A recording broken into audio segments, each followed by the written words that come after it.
guys, bertemu lagi dengan saya, Naibaho. Kali ini kita akan bahas cloud computing. Jadi kita belajar bareng-bareng lah, sama-sama belajar.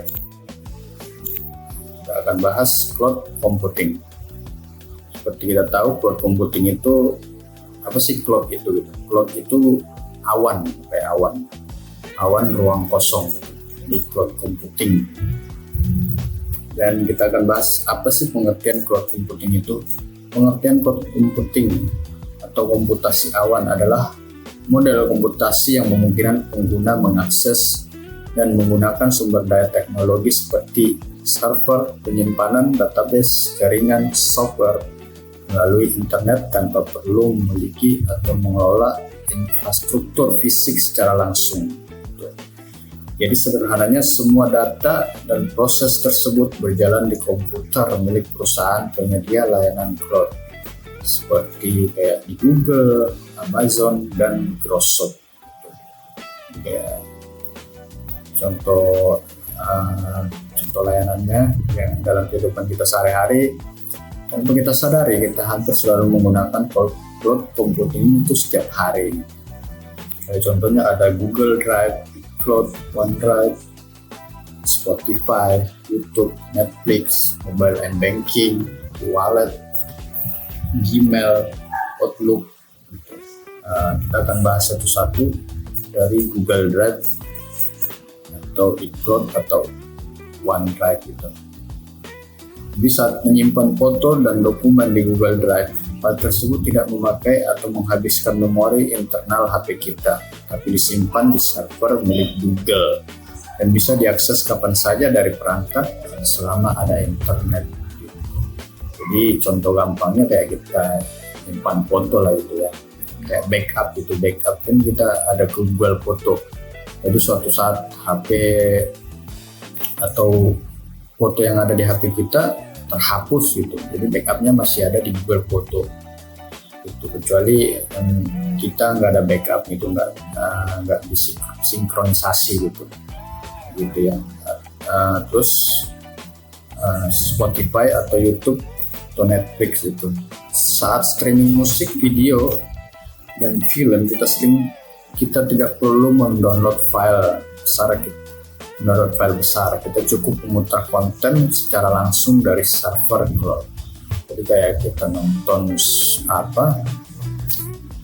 dengerin musik lah gitu, kita nggak perlu download, kita cukup buka Spotify, tinggal kita putar apa lagu yang pengen kita dengar. Kalau kayak apa yang lagu kesukaan kita putar gitu. Dan Spotify kan ada yang gratis dan ada juga yang berbayar gitu. Kalau tanpa iklan ya kita tentu berlangganan gitu, premiumnya gitu.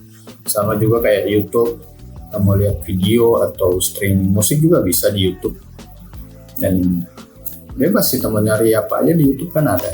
Dan ini juga ada yang YouTube premium dan ada juga yang gratis, tapi ya tentunya kalau kita gratis pasti ada iklannya gitu. Dan Netflix juga streaming untuk film. Kalau kita nonton film jadi nggak perlu lagi ke bioskop gitu kan, nggak perlu beli kaset atau beli CD, kita cukup buka Netflix, download aplikasinya, berbayar atau berlangganan per bulannya gitu, jadi kita bebas beli film kesukaan kita gitu. Selanjutnya mobile and banking atau e-wallet kayak Dana, Oppo, dan lain-lain gitu, MBCA, istilahnya banking. Seluruh data saldo, riwayat transaksi, dan keamanan akun kita diproses di server cloud perbankan, bukan di aplikasi HP kita. Lalu Gmail atau Outlook, seluruh email dan attachment yang sering kita lakukan diproses di server cloud dan kita dapat mengakses secara langsung. Jadi kayak email perusahaan gitu atau email rekan kerja, jadi kita gampang tinggal buka ya, kirim email, kita nggak perlu repot-repot proses di server lokal kita gitu. Itu mereka sudah ada di server cloud. Lalu selanjutnya contoh layanan cloud Amazon Web Services, contoh layanan AWS itu.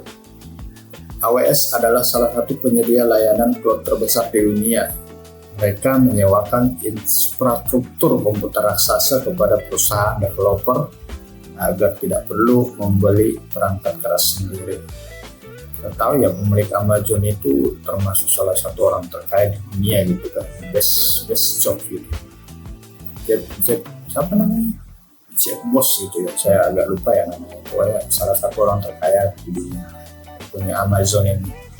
Dan beberapa contoh layanan yang ada di dalam AWS-nya. Satu, penyimpanan dan database. Amazon S3 Simple Storage Service. Ini adalah layanan penyimpanan data online berskala besar, di mana perusahaan menyimpan file video atau backup data mereka dengan aman. Jadi kayak perusahaan-perusahaan besar itu mereka nyimpannya di sini, Amazon S3 ini gitu. Terus ada lagi Amazon RDS, Relation Database Service, layanan untuk mengelola database MySQL, PostgreSQL. Lalu ada komputasi Amazon EC2, Elastic Compute Cloud, layanan untuk menyewa komputer virtual. Perusahaan bisa meminjam kapasitas komputer, RAM, dan prosesor dari AWS untuk menjalankan AWS. Bisa sangat membantu lagi, sangat menguntungkan ya. Kita bisa menyimpan kapasitas yang di komputer, bisa meminjam RAM dan prosesornya dari AWS gitu untuk menjalankan aplikasi kita. Dan cukup menyewa ya. AWS Lambda atau menjalankan kode tanpa perlu kelola server. Lalu ada jaringan dan keamanan, Amazon CloudFront CDN untuk distribusi konten cepat ke seluruh dunia. Lalu ada lagi AWS IAM, manajemen identitas dan akses pengguna. Dan ini beberapa contoh layanan cloud Amazon Web Services. Lalu kita akan bahas keuntungan cloud dibanding dengan server lokal. Apa sih keuntungannya gitu kalau kita menggunakan cloud computing itu dibandingkan server lokal? Ini kita akan bahas satu-satu. Kita akan bahas dari keuntungan dari cloud computing dulu. Keuntungan pertama, biaya awalnya atau modal awalnya itu pastinya rendah, atau bisa kita tanpa modal dengan sistem berlangganan. Sedangkan di server lokal, biaya awalnya itu atau modal awalnya itu sangat tinggi. Kita harus membeli server fisik atau router, pendingin AC khusus, dan ruangan server. Tentunya ya server lokal kita biayanya gede ya. Kita harus beli fisiknya dulu, beli router, belum lagi pendingin AC-nya yang khusus lagi, dan ruangan server. Lalu cloud computing, skalabilitasnya sangat mudah, kapasitas dapat ditambah atau dikurangi secara otomatis dalam hitungan menit. Gampang itu. Kalau di server lokal, skalabilitasnya sulit. Jika pengguna aplikasi melonjak, harus membeli dan menginstal hard disk atau RAM secara fisik. Ini sangat repot ya kalau misalnya ada terjadi lonjakan pengguna, kita harus beli itunya dulu, harddisknya dulu, belum install, belum beli RAM, gitu kan, repot.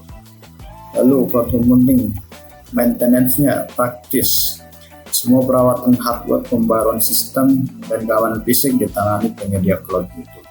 Jadi praktisinya mereka dari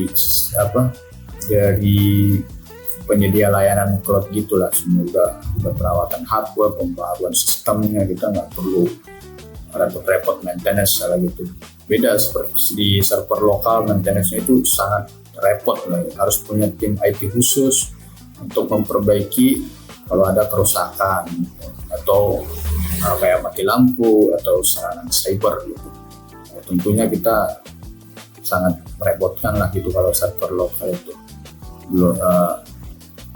Harus punya tim IT khusus gitu. Kalau IT-nya yang mumpuni, emang harus mumpuni lah biar bisa mengurangi downtime gitu. Lalu kalau di cloud computing, keamanan datanya gimana? Ini tentu sangat aman dan terenkripsi. Jadi data kita dipastikan sangat aman lah gitu dan terenkripsi. Kalau di server lokal, keamanan datanya tergantung pada kemampuan tim IT lokal. Gitu. Lagi-lagi tergantung kemampuan tim IT lokal kita gitu ya. Kalau tim IT lokal kita mumpuni ya pasti aman gitu kan. Lalu rentan hilang jika terjadi bencana gitu. Ya kita nggak tahu kan bencana itu kapan terjadi gitu ya, bisa aja tiba-tiba hujan deras, terjadi banjir atau terjadi kebakaran yang menyebabkan server kita bisa kebakaran ya gitu. Jadi ya data-data kita pasti akan hilang kalau terjadi kebakaran atau banjir lah gitu. Lalu di cloud computing, aksesibilitasnya bisa diakses di mana saja di seluruh dunia kapan saja asal terhubung ke internet. Ini jadi kita dapat mengakses dari mana aja gitu. Yang penting ada internetnya yang terhubung ke internet. Kalau di server lokal, aksesibilitasnya biasanya hanya bisa diakses di jaringan kantor. Jadi kita nggak bisa mengakses dari mana-mana gitu. Jadi ya kalau kita mengakses ya di jaringan komputer aja, ya di jaringan kantor aja gitu. Di mana servernya berada ya kita cukup bisa akses dari situ gitu. Atau membutuhkan setup VPN yang rumit.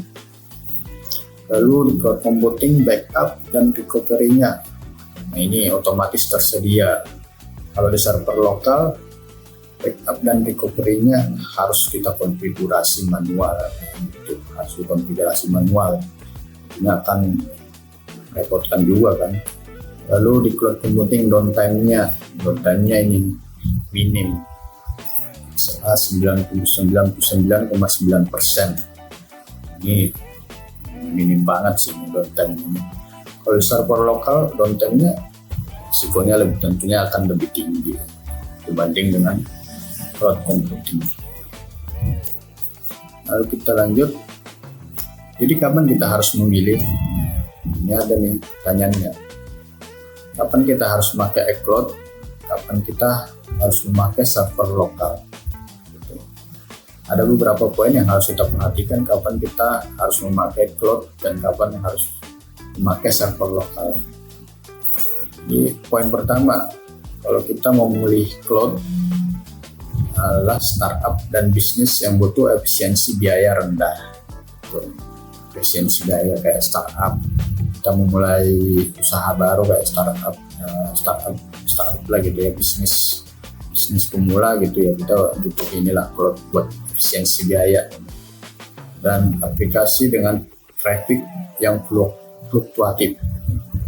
Lalu tim yang bekerja secara remote atau distribusi, tim yang bekerja secara remote ini juga butuh cloud dan butuh skalabilitas yang tinggi. Lalu kapan kita memilih server lokal? Saat kita memakai server lokal, ya mungkin poin-poin ini kita perlu perhatikan saat data sangat sensitif atau regulasi ketat, atau misalnya di perbankan tertentu ya, nggak semua perbankan ya, tapi ada beberapa perbankan yang membeli server lokal mereka, dan ada juga yang membeli cloud computing tadi. Lalu koneksi internet tidak stabil di lokasi. Kalau koneksi internet tidak stabil ya kita memilih server lokal gitu. Lalu butuh latensi sangat rendah untuk sistem real time. Nah, ini juga penting kita perhatikan. Kalau memang latensinya sangat rendah ya kita milih server lokal aja. Jadi nggak perlu yang skalabilitas yang tinggi gitu. Lalu kesimpulannya, apa sih kesimpulan yang bisa kita dapat dari pembahasan ini? Cloud computing itu, jadi kesimpulannya seperti ini ya. Server lokal itu ibarat kita membeli mobil sendiri, harus bayar modal di depan.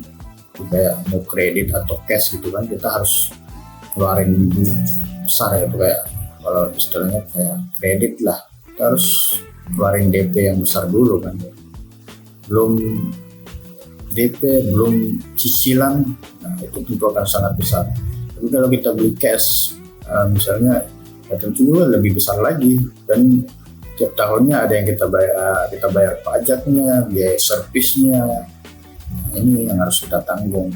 Sementara cloud computing, saat kita menggunakan taksi online atau menyewa mobil, ya kita tinggal pakai sesuai dengan kebutuhan, tidak perlu pusing memikirkan biaya perawatan, dan kita bisa ganti jenis mobil kapan aja gitu.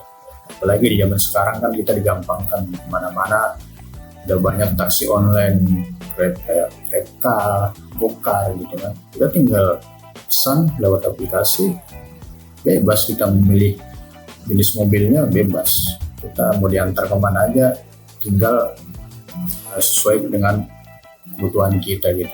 Jadi fleksibel lah waktunya gitu, jadi lebih gampang.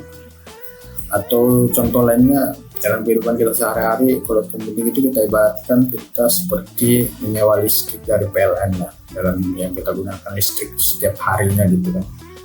Jadi kita nggak perlu bangun pembangkit sendiri gitu, nggak perlu pembangkit listriknya kita bangun biar kita menikmati listrik, nggak perlu ya, kita cukup menyewa listrik dari PLN dan kita hanya bayar sesuai yang kita pakai gitu.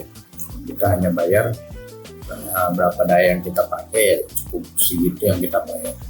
Oke, mungkin cukup sekian dari pembahasan saya mengenai cloud computing ini. Semoga dari pembahasan ini kita bisa dapat pembelajaran yang relevan lah dengan kehidupan kita sehari-hari. Oke, sampai bertemu di pertemuan selanjutnya, kita akan bahas lebih dalam. Thank you.